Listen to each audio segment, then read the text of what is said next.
오늘 기업, 오늘 사람. 증시가 개장하기 전에 알찬 정보 미리 알아보는 시간입니다. 김대호 박사님과 함께하겠습니다. 박사님 안녕하세요. 네, 반갑습니다. 오늘은 어떤 기업과 사람이 화제가 됐는지 알아보겠습니다. 먼저 일론 머스크 테슬라 CEO입니다. 다음은 서정진 셀트리온 회장, 그리고 강신봉 딜리버리 히어로 코리아 CEO입니다. 마지막으로 김기남 삼성전자 부회장이 오늘의 기업과 사람으로 선정됐습니다. 첫 번째 오늘의 기업과 사람, 일론 머스크 테슬라 CEO입니다.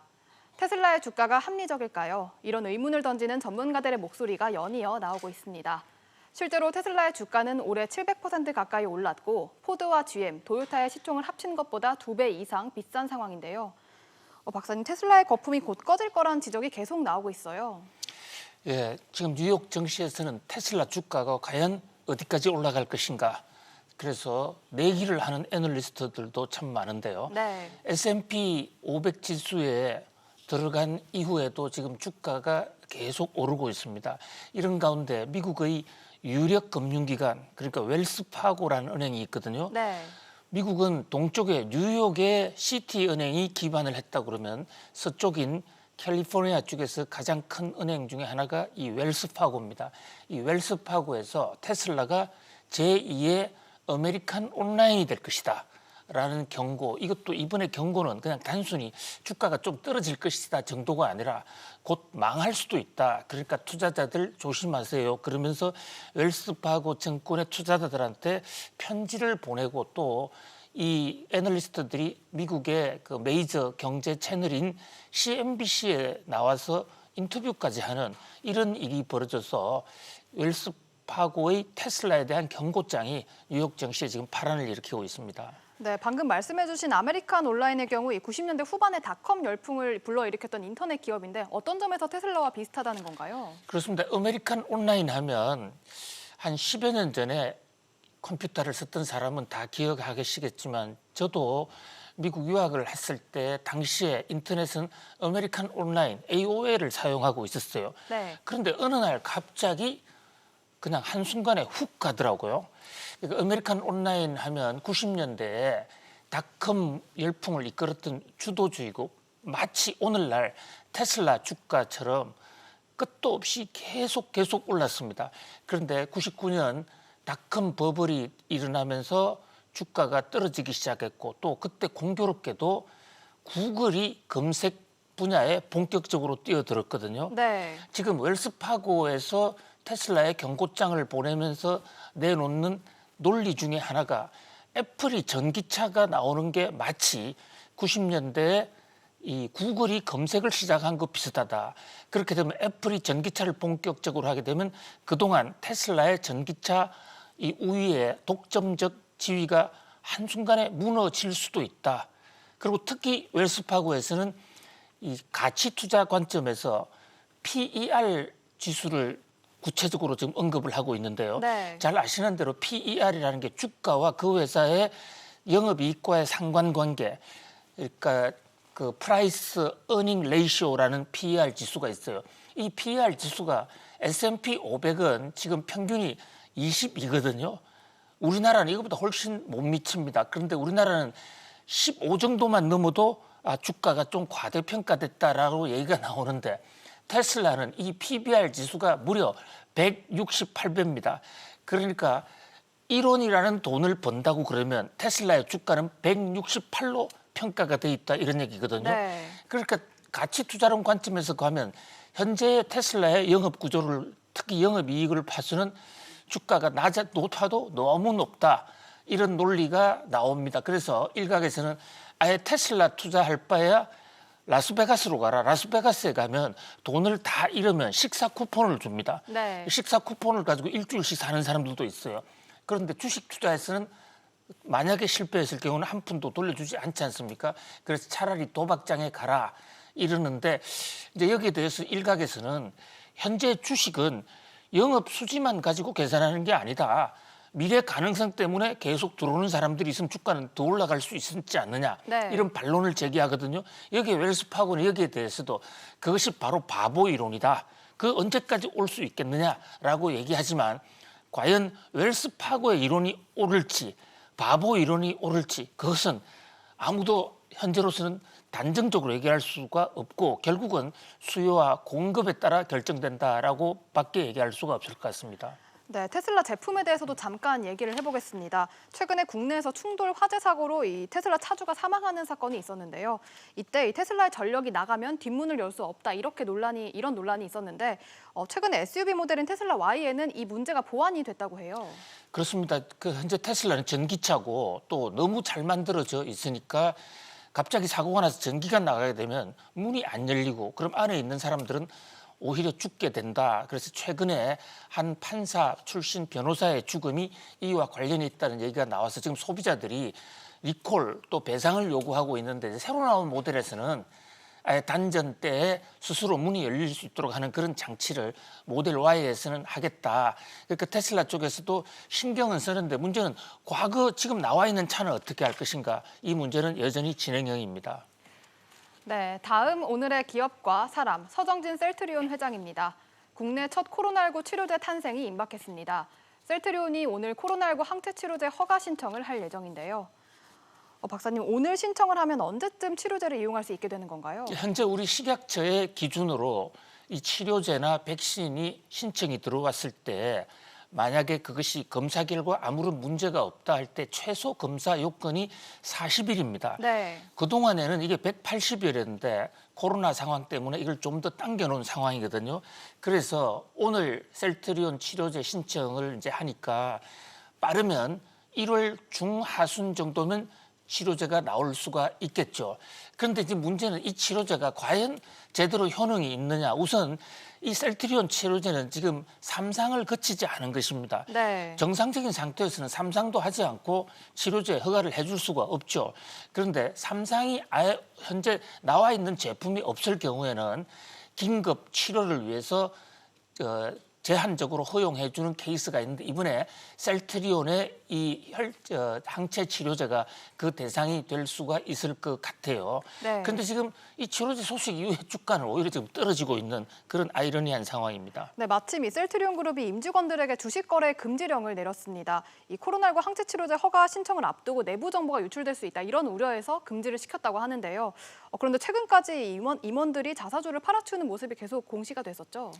그렇습니다. 지금 셀트리온의 이 항체 치료제 개발 이게 과연 진실이냐 아니냐 또 효과가 어느 정도 있느냐 이런 게 정권가에서는 계속 얘기가 나왔는데 그 얘기가 나오게 된 이유 중에 하나가 셀트리온의 고위 임원들 심지어 부회장님까지 주식을 지금 계속 팔고 있거든요. 네. 이 항체 치료제 긴급 승인 신청 들어간다는 것은 이미 시중에서 다 알고 있었는데 통상적으로는 이때는 주식을 사야 되는 거 아닙니까? 그런데 핵심 관계자들이 주식을 팔고 있다는 것은 뭔가 하자가 있거나 좀 그 주가가 떨어질 것으로 보이는 무슨 문제가 있다고 하는 그 세간의 의혹을 살 수가 있는 것이죠. 네. 지금 부회장을 비롯한 8명의 임원 및 임원 가족 총 9명입니다. 9명의 임원 및 임원 가족들이 최근에 판 주식만 무려 3만 주예요. 그러니까 이제 어저께 부랴부랴 셀트리온 측에서는 임직원 주식 매매 자체를 금지해라. 네. 이것이 오해를 살 수 있다. 그러면서 만약에 주식을 사고 팔려면 회사에 신고하고 하라라는 이런 긴급 명령까지 주식 거래 금지령까지 내렸는데 사실 셀트리온 주가는 최근에 좀 오르긴 했었거든요. 그때 오를 때 그냥 일식 매물을 내놓은 것인지 아니면 셀트리온 그 새로 나오는 이 치료제에 대한 평가인지 그것은 전혀 알 수가 없고 셀트리온 측에서도 그냥 개인의 주식 투자는 개인의 판단이다. 왜 주식을 사고 팔았냐는 얘기해 줄 수 없다. 다만 당분간 앞으로 임직원들 주식은 거래를 금지하도록 하겠다. 이렇게 지금 밝히고 있습니다. 네, 그리고 셀트리온 이외에 다른 국내 코로나19 치료제 개발 소식은 어떻습니까?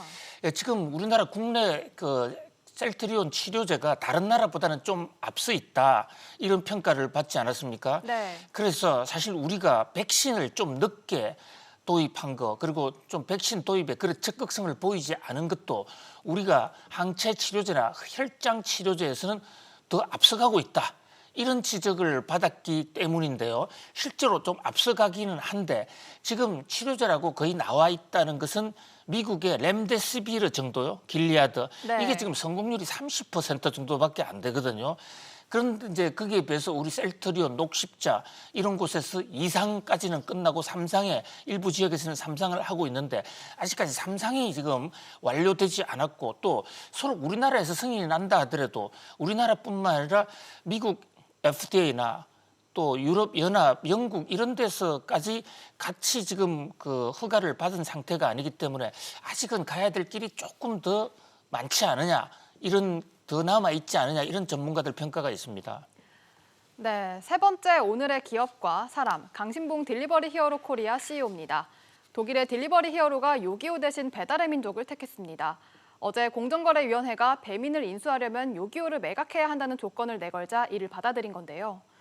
박사님, 6개월 안에 요기요를 팔아야 한다고 합니다. 딜리버리 히어로 입장에서는 배민만 인수해도 충분히 이득이다, 이런 결론을 내린 것 같아요. 그렇습니다. 세간에서는 공정거래위원회가 배달의 민족이나 딜리버리 히어로에게 너무 가혹한 처분을 하고 있다, 또 스타트업의 발전을 막는다라고 얘기하지만 결과적으로는 공정위원회가 이번에 요기요 처분 조건으로 허가를 해준 것은 어떻게 보면 신의 한 수가 됐을 수가 있습니다. 왜냐하면 지금 배달의 민족과 요기요까지 합했을 경우에 시장 점유율이 98%까지 올라가거든요. 네. 그렇게 되면 이것은 요기요나 배달의 민족 한두 기업을 살리자고 우리나라 전체 음식업과 나머지 배달업체들에게 큰 타격이 될 수가 있는 것이죠.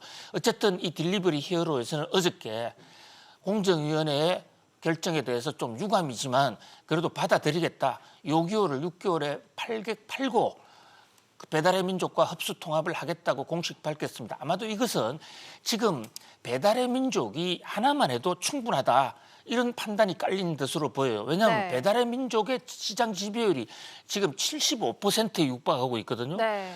그리고 또 이 배달의 앱의 속성상 1등 쏠림 현상이 굉장히 심합니다. 그래서 서로 요기요를 팔더라도 지금 78% 정도 되는 배달의 민족의 이 집중도가 조금만 노력하면 다시 90% 이상으로 올라갈 수 있다는 그런 자신감이 있는 것 같고요. 또 빨리 흡수 합병을 해서 아시아로 진출해야 되겠다는 그런 절박감, 이것이 깔린 것으로 보이는데 어쨌든 공정거래위원회도 모습이 살고 딜리버리 히어로도 흡수 합병을 할 수 있다, 이래 돼서 상당히 잘된 결정이 아닌가, 이렇게 보는 전문가들의 평이 상당히 압도적입니다. 네, 그리고 벌써부터 누가 요기요를 인수할지를 두고도 관심이 뜨겁습니다. 이 요기요의 몸값이 2조 원 가량이라고 하는데요. 네이버나 카카오, 쿠팡 같은 곳들이 인수 후보자로 거론이 되고 있어요. 그렇습니다. 근데 요기요를 과연 배달의 민족 딜리버리 히어로 측에서 유력 기업 쪽으로 팔까라는 것은 세간의 그 평은, 전문가들 분석은 아닌 쪽으로 보는 경우가 많아요. 왜냐하면 네. 요기요를 만약에 쿠팡이나 또는 네이버나 카카오 또는 신세계, 롯데 이런 메이저 그룹으로 팔 경우에는 여기서 시너지 효과가 일어나면 국내 시장에서의 배달의 민족의 시장 독점적 지위가 상처를 받을 수가 있거든요. 네. 그래서 새로 시작하는 스타트업이나 이런 데 팔려고 한다라는 게 이제 딜리버리 히어로의 전략이다. 이게 뉴욕 정시 같은 데서 나오는 얘긴데요. 네, 그런데 스타트업이 2조 원 가량의 자금을 마련할 수 있을지가 문제 같은데요. 그렇습니다. 그렇기 때문에 지금 6개월 내에 팔아야 되지 않습니까? 네. 그렇기 때문에 사모펀드가 살 것이다, 이런 얘기까지도 나오고 있습니다. 그런데 지금 공정거래위원회에서는 최악에 팔지 못할 경우에 1년까지 벌금 받는 것을 조금 유예시켜 줬어요. 그렇게 되면 요기요 입장에서는, 그러니까 정확하게 말씀드리면 딜리버리 히어로 입장에서는 요기요를 파는 데 있어서 그렇게 서둘지 않고 조금 더 돈을 좀 못 받더라도 좀 딜레이를 시킬 가능성이 있다, 이런 전망이 지금 나오고 있는 것이죠. 네, 그러면 앞으로 요기요가 어디에 인수되던 간에 이 배달업계 그 전망은 어떤가요? 배달업계는 상당히 빠른 속도로 지금 발전해 나갈 것으로 보입니다. 지금 코로나19 때문에 배달의 중요성은 훨씬 더 지금 확인이 된, 더 높아진 그런 상황이지 않습니까? 전 세계 각국을 보더라도 지금 배달 수요는 폭발적으로 늘어날 가능성이 상당히 높고요. 네. 그러나 단지 하나, 전 세계 유럽이나 미국 같은 성향을 볼 때 상위 독점 업체에 몰리는 성향이기 때문에요. 이 배달 앱을 선택을 할 때 아주 검색을 많이 하지 않고 그냥 자기가 알고 있는 회사를 그냥 찾아 들어가는 경향이 높기 때문에 1등이나 또는 1, 2등 시장 독점적 사업자에 대한 지배적인 쏠림 현상이 있거든요. 그런 면에서 한국에서 공정거래위원회의 뜻대로 요기요가 정말로 좀 제대로 된 데 팔려서 경쟁이 좀 구도가 형성이 되면 배달 앱 업체들도 살고 또 음식점도 살고 소비자들의 어떤 그 베니핏 또 올라갈 수 있지 않겠느냐. 그런 면에서 좀 경쟁 촉진적인 쪽으로 팔려갔으면 하는 그런 소망입니다. 네, 마지막 오늘의 기업과 사람, 김기남 삼성전자 부회장입니다. 삼성전자의 주가가 8만 원 고지에 올랐습니다. 7만 원을 넘은 지 한 달도 채 안 돼서 8만 원을 넘긴 건데요. 박사님, 배당락을 앞두고 이 특별 배당에 대한 기대감 때문에 매수가 몰렸다고 해요. 그렇습니다. 이제 오늘이 배당락일이지 않습니까? 어제부로 삼성전자 주식을 가지고 있는 사람, 그것을 주주 명부를 폐쇄하고 거기에 대해서 배당을 해주기 때문에 네. 이제 오늘부터는 당분간은 배당 시세하고 관계가 없죠. 그런데 그동안에 삼성전자 주가가 왜 올랐느냐라는 것을 분석하는 여러 가지 그 요인들을 보면 첫 번째가 지금 말씀 주신 대로 특별 배당을 할 것이다. 네. 왜냐하면 지금 삼성전자 수익이 좋고 또 주주들이 배당을 많이 해달라고 요구하고 있고 또 거기다가 이건희 회장 돌아가신 이후에 상속세 마련해야 될 것이다. 이런 얘기들이 있는데 상속세 부분에 관해서는 삼성전자의 이재용 부회장이나 또는 이부진, 이서연 그런 자매들의 지분이 많지 않기 때문에 상속세를 내기 위해서만 특별 배당을 그렇게 많이 하지는 않을 것으로 보여요. 네. 물론 회사 실적은 좋았죠. 자, 그다음에 이제 또 하나는 최근에 반도체 업황이 굉장히 좋다. 뭐 이런 문제가 됐지만 그러나 생각보다 특별 배당 규모가 좀 적을 수 있다. 이런 면에서 배당만을 노린 사람들은 좀 실망할 수도 있어요. 그런데 그동안에 삼성전자 주가가 저게 5만 원에서 시작하지 않았습니까? 네. 액면 분할할 때 5만 원에서 시작했다면 지금도 7만 8천 원, 어저께 이제 처음으로 8만 원을 한번 타치했는데 그렇게 해봤자 다른 종목에 비해서는 별로 안 올랐다. 이런 요인들이 종합적으로 가세한 것이 아닌가. 아무튼 배당의 효과가 얼마나 컸던지는 앞으로 한 10여일 정도 거래를 보면 추가 분석 결과가 나올 것으로 보입니다. 네, 이 동학개미들이 가장 많이 사들인 국내 주식이 바로 삼성전자였는데요. 방금 이 주가 오름폭을 말씀해 주시긴 했지만 이 수익률이 어느 정도 나왔을까요? 그렇습니다. 뭐 수익률을 언제 주식을 시작했느냐에 따라서 주 수익률이 달라질 수가 있는데요.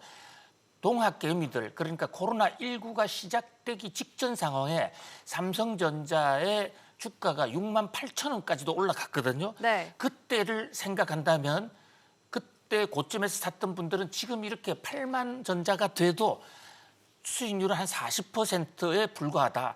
그렇게 본다면 다른 주식 이를테면 배터리 주식이라든지 바이오 주식, 소위 BBIG, B급 주식 같은 데 비하면 수익률이 굉장히 약한 편이죠. 네. 뭐 그런 면에서 앞으로 더 기대를 모을 수도 있겠지만 외국인들이 지금 들어오던 외국인들이 또다시 좀 빠져나가고 삼성전자에서 좀 이탈하는 그런 조짐이 있거든요. 그런 관점에서 여러 가지 희비가 교차한다고 볼 수가 있습니다. 네, 이 개미 투자자들은 그럼에도 계속 투자를 이어가는 모습입니다. 이런 가운데 삼성전자가 내년에 D램 투자를 줄인다는 소식이 나왔어요. 그렇습니다. 지금 D램이 올해 주가가 오르게 된 가장 큰 이유 중에 하나가 D램이 예상외의 강세를 보였거든요. 네. 우선 가격이 굉장히 높아졌단 말이죠. 이것은 시중 반도체 전문가들의 예상을 뒤엎는 거였습니다. 그런데 저는 왜 갑자기 D램 가격이 이렇게 생각보다 훨씬 더 많이 올랐느냐?